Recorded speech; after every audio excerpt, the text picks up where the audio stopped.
Bueno, continuamos con la siguiente parte de esta unidad.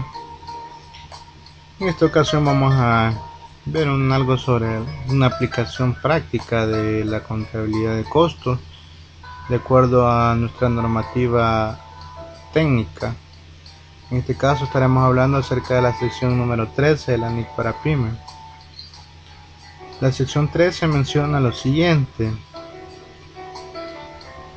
al realizar la medición de los inventarios conforme a esta sección, dice NIC para PYME, el valor de los inventarios será el menor entre el costo estimado menos todos aquellos costos estimados para determinar su producción y llevar a cabo su venta. Una entidad incluirá en el costo de los inventarios todos los costos de adquisición. Esto lo vamos a ver con un ejemplo. Veamos, ¿qué se entiende por costo de adquisición?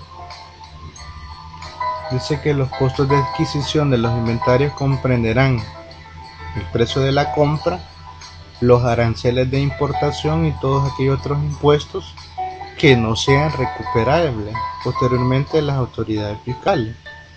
El transporte, la manipulación y otros costos directamente atribuibles a la adquisición de las mercaderías, los materiales o servicios, los descuentos comerciales, las rebajas y otras partidas similares se deducirán para determinar lo que es el costo de adquisición. ¿Qué pasaría, por ejemplo, acá con el IVA? El IVA no es costo ni tampoco es gasto, entonces el IVA no iría incluido en el costo de adquisición. Pero ¿qué pasa con el famoso DAI que se paga por algunas importaciones? O sea, los derechos arancelarios a la importación. Ese costo, ese impuesto, usted no se lo recupera. Por lo tanto, usted debe incluirlo dentro del costo de adquisición. Por eso acá menciona la definición: todos aquellos costos que no sean recuperables posteriormente de las autoridades fiscales. Entonces quiere decir que el DAI, a la hora de que usted lo paga en aduana, usted debe de sumárselo al costo de adquisición. Por ejemplo, si yo estoy haciendo una importación vamos a asumir de que estoy importando botas de hule o botas sintéticas. Entonces quiere decir que todos los costos que yo voy a incurrir en esa importación yo debo de sumárselo. Si voy a pagar el DAI, tengo que sumárselo. El transporte, los fletes, los seguros y todo eso, costos de importación, tiene que sumárselos al costo de adquisición. Por aquí vamos a tener un ejemplo. Aquí está cómo se determina el costo de adquisición, todo lo que menciona la definición anterior. Se dice que el costo de adquisición se le debe sumar al precio de compra, todos los aranceles de importación, todos aquellos otros impuestos no recuperables, otros costos indirectos relacionados siempre con esa compra, y eso sería el costo de adquisición. Esto sería como una pregunta de examen. ¿Qué es el costo de adquisición? Es la suma del precio de compra más los aranceles de importación, más otros impuestos no recuperables, más otros costos directos. Veamos un ejemplo. Eso lo vamos a explicar quizás en la clase, ya haciendo uso del pizarrón y todo lo demás. Pero aquí tienen la idea. Suponiendo que la empresa XYZ tiene en su inventario inicial 10 lácteos por un costo de $4,000. El 1 de enero del 2011 efectuó un pedido de 250 computadoras lácteos para ser vendidas al mercado local y realizó esas otras operaciones. El 15 de enero la compañía recibe el lote de las lácteas en aduana por $125,000. Las máquinas compradas solo traen 1 GB de memoria RAM y las especificaciones del cliente son de 2 GB de memoria RAM, por lo que se adquirieron a 250 memorias RAM de 1 GB adicionales con un costo de 12.500. La compra se cancela en efectivo el mismo día y se cancelaron todos estos costos, 18.750 en impuestos arancelarios, es decir, el famoso DAI.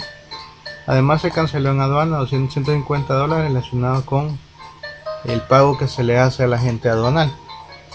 Los impuestos aduanales fueron de $210, gastos de transporte hasta nuestras bodegas fueron de $300, los seguros de $768, y se contrata a 2 técnicos para que instalen a cada maquinaria una memoria adicional Estos gastos fueron de mano de obra por configuración de máquinas en $300. El mismo 20 de enero de esa fecha, las lactos están listas para ser entregadas al cliente. Entonces acá tenemos el cuadro de cómo se comportó todo eso. Entonces, ¿cuál sería mi precio de compra? Fueron las lactos que se compraron a un costo de 250 lactos a un valor de $125.000. El costo de las memorias adicionales que se compraron también forma parte del costo de adquisición. Hay que sumárselo al valor de la compra. A eso hay que sumarle los gastos de importación, los gastos de transporte, el DAI, el famoso DAI se le suma, los gastos a la gente aduanal, la mano de obra de los técnicos, el seguro de la mercadería, todo eso forma los otros gastos. Entonces eso se le suma para conformar lo que es el costo total de los inventarios. Y tenemos más o menos la referencia de las NIC que hacen mención, a lo que es el costo de adquisición de los inventarios. Y lo vamos a dejar aquí y lo vamos a explicar en clase más detalladamente. Veamos la solución. El cálculo del IVA del crédito fiscal por la compra realizada. El costo de la compra fueron $137.500, que es el valor total. Es decir, los 125.000 que teníamos más los 12.500 nos da los 137.500. A eso le sumamos los gastos sobre compra, que son los 20.000 que tenemos, de todos los costos relacionados pagados en aduana, nos da un valor total de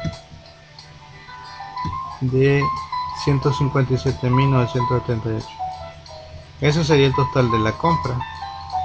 Entonces agarramos los 157.000, que es el costo de adquisición, multiplicado por el 13% del IVA pagado en $20.000. Así se compone lo que es el costo de adquisición. En práctica lo vamos a ver en clase con otro ejemplo. Métodos de evaluación de los inventarios de acuerdo a la sección 13 de NIC para PYME. Existe el método de identificación específica, el método promedio ponderado, el método primeras entradas, primeras salidas. Para las NIC completas anteriormente mencionaban otro método, el método WETS, es decir, últimas entradas, primeras salidas, pero eso de acuerdo a la NIC ya no se utiliza. Entonces, pero los métodos que vamos a estudiar acá en la unidad número 2 sería el método promedio ponderado y lo que es el método PEX. Eso lo vamos a ver en la práctica. El método de identificación específica, lo vamos a explicar aquí, menciona una definición. Una empresa cuyo inventario consta de mercaderías iguales, pero que cada una se distingue de los demás por sus características individuales de número, marca o referencia y un costo determinado. Eso casi no vamos a profundizar en eso, ya que no lo vamos a utilizar. El método PEX, este es un método que se conoce, que lo primero que entra es lo primero que sale. Vamos a explicar en su oportunidad, cuando estemos en la práctica, qué empresas utilizan estos métodos. Lo vamos a ver ya desarrollando casos prácticos. Aquí dice que el costo unitario mediante el agotamiento de las primeras compras son las primeras que se despachan. Lo primero que se compra, lo primero que se vende. El método ponderado, durante este método, pues los costos se van acumulando, y para ir determinando un costo unitario es necesario establecer lo que es un costo promedio ponderado. Entonces esto lo vamos a explicar en la práctica. Algo que menciono también la NIC para PYME, estoy entrando con relación a la preparación de estado financiero, pero es básico entre esta unidad de aprendizaje. Esta es pregunta de examen. ¿Qué se va a entender por situación financiera? Decimos que la situación financiera en una empresa es la relación que va a existir siempre entre los activos, pasivos, patrimonio.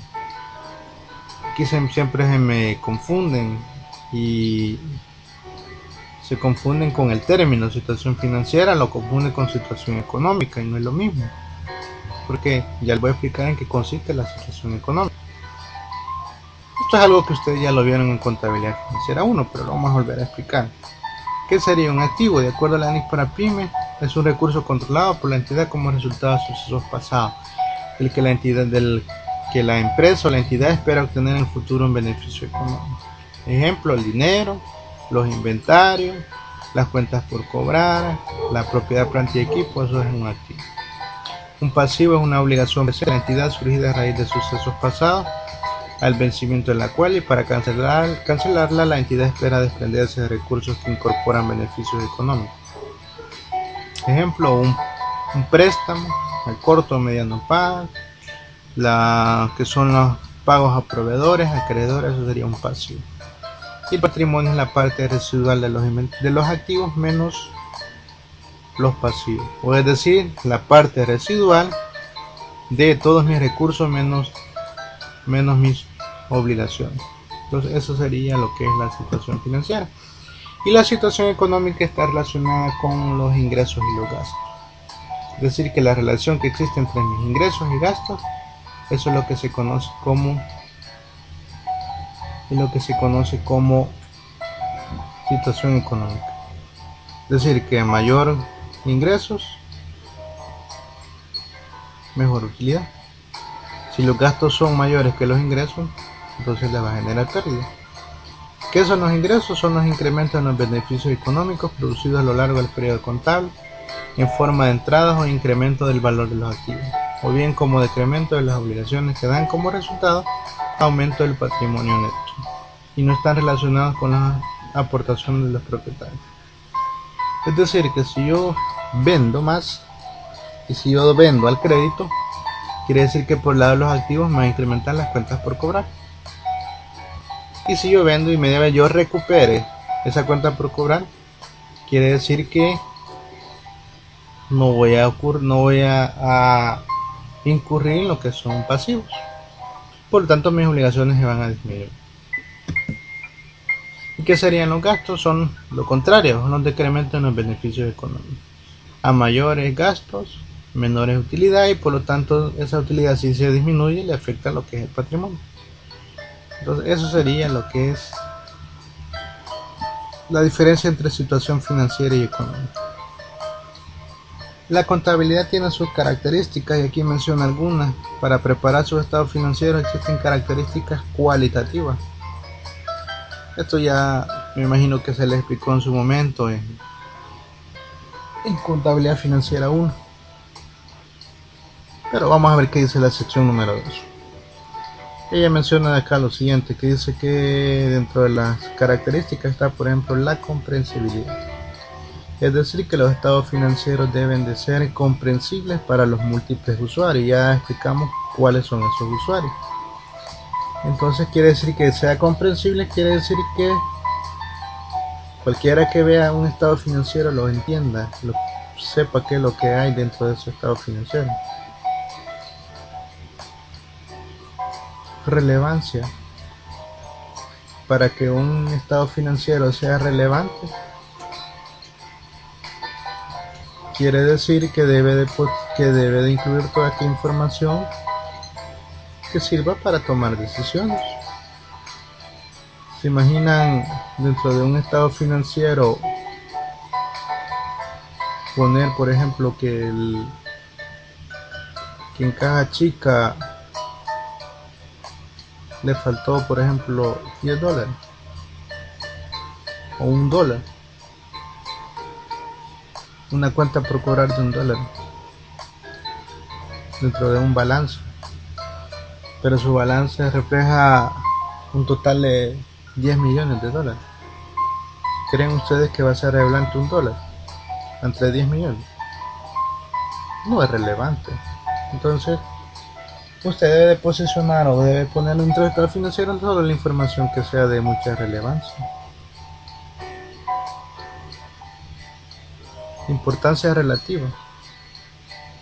Esto tiene que ver también con lo que es la relevancia. Es decir, que aquella información es importante si la información que está compuesta en los estados financieros es relevante, pero si es irrelevante carece de importancia. Fiabilidad. Esta palabra tiene que ver o es sinónimo de confiabilidad. Quiere decir que la información debe de ser confiable, porque si no es confiable, quiere decir que carece de invalidad. Entonces, para preparar estados financieros debe de ser confiable para la toma de decisiones, si no, si no es fiable, no es confiable. Entonces, ¿quién va a querer estados financieros que no son confiables? Que no van a reflejar verdaderamente la situación financiera de la empresa. La esencia sobre la forma. Y esto significa de que los estados financieros deben de prepararse conforme a la esencia, es decir, con base a la forma técnica y no bajo su forma legal. Es decir, que cualquier discrepancia que exista entre una base técnica y una base legal, para efectos de preparación de sus estados financieros, siempre va a prevalecer lo que es la base técnica. Esto si hablamos de la contabilidad financiera, pero ¿qué pasaría si estamos hablando de una contabilidad gubernamental? Ahí sería todo lo contrario. Siempre para la contabilidad gubernamental va a prevalecer su base técnica o su base legal sobre la base técnica, porque sus estados financieros no los bueno, por lo menos ahora en nuestro país todavía se siguen preparando conforme a sus propios reglamentos, sus propias leyes. No ha existido todavía una adopción de parte del sector público o una NIC aplicada al sector público. Entonces, para ello siempre va a prevalecer la base legal sobre la base técnica. Para nosotros los que trabajamos en el área contable, en la práctica aplicamos NIC para pymes, siempre va a prevalecer lo que establezca lo que es la NIC sobre la base legal. Prudencia, integridad, comparabilidad, oportunidad. Estas casi en el fondo se complementan. Por ejemplo,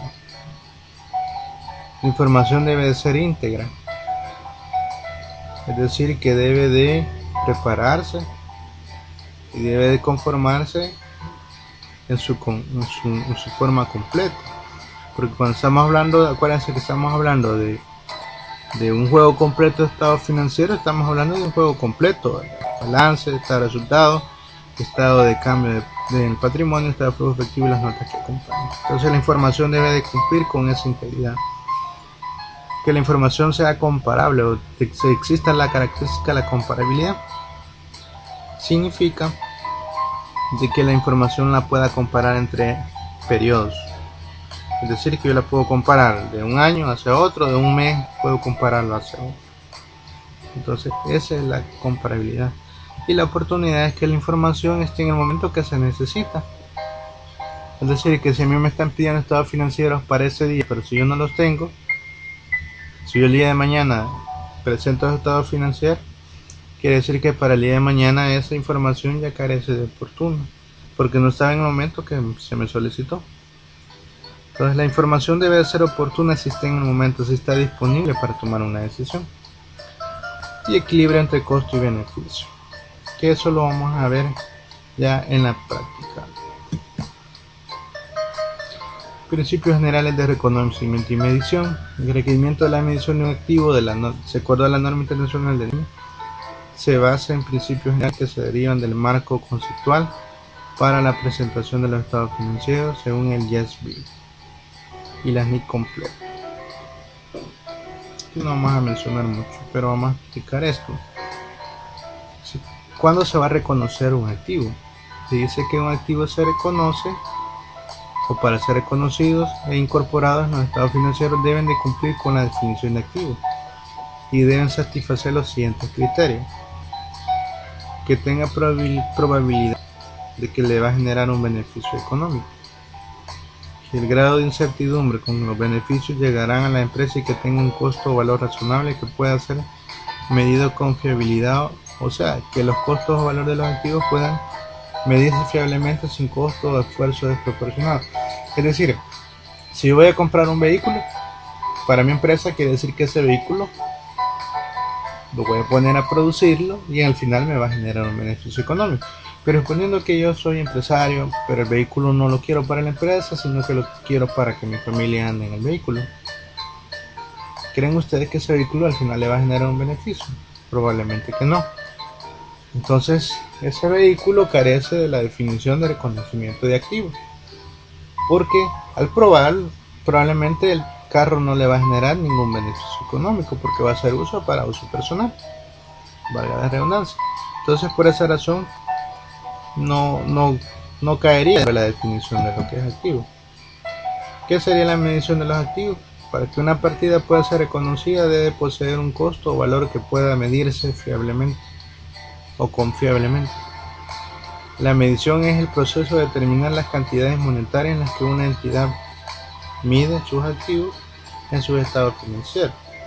La medición explica la selección de una base de medición. Existen varias bases para medir. Por ejemplo, hoy vamos a evaluar los inventarios. Existen métodos para poder evaluar los inventarios.